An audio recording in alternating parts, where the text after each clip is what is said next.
Hello friends, but today I am going to tell you about great Greek philosopher Aristotle metaphysics. Aristotle is called the best philosopher of the world. Aristotle was such a great philosopher who wrote the books on all subjects, on multiple subjects.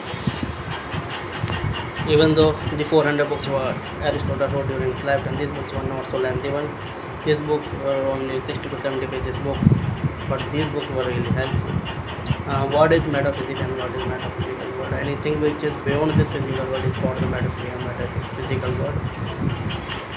It is said that Aristotle had prepared the philosophy book firstly, and he had called the philosophy book the first principle of the world. But after his death, it is said that his disciple firstly placed the books of physics and then placed the books of philosophy, because his disciple wanted to explain this world, this physical world firstly, and then philosophical world or metaphysical. Well, Aristotle explains the world with the four things, and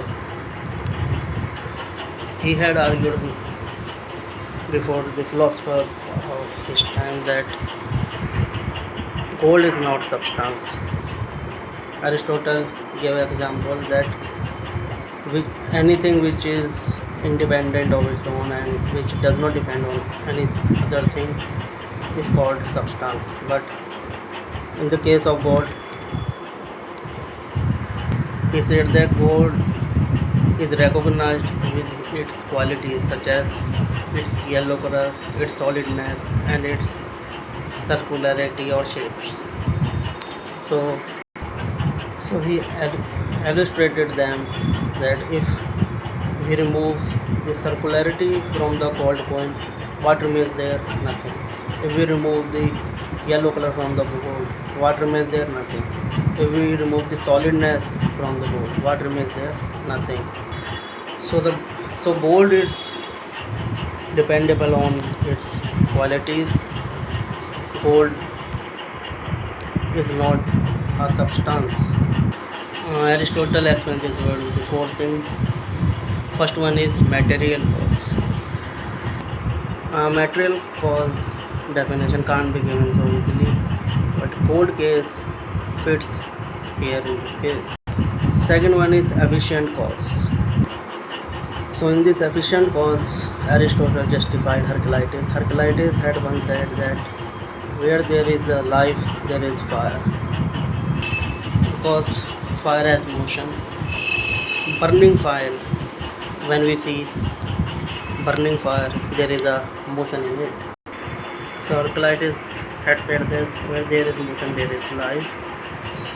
So Aristotle illustrates this efficient cause by giving an example.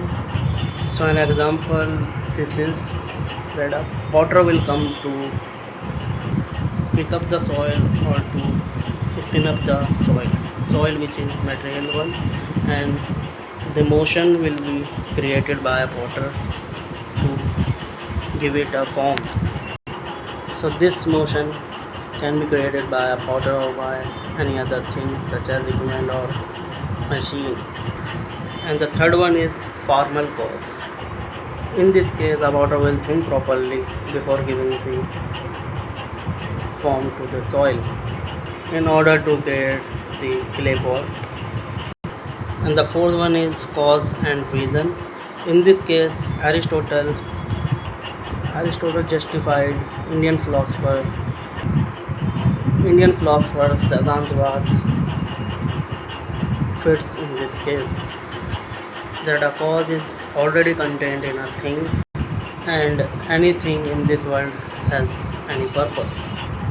So in this case, Aristotle says that the clay pot is a cause, and to sell out the clay pot is its reason, because the potter sells the clay pot in order to earn the money. So this is the cause and reason. And Aristotle's Greek word we find in all the books such as chemistry and geology. In the book of chemistry we find such Greek words such as aqua and hydra. Aqua is used for pure water and hydra is used for unpure water. So guys, this was Aristotle's metaphysics in short. If knowledge gaining is good, then knowledge sharing is the best thing.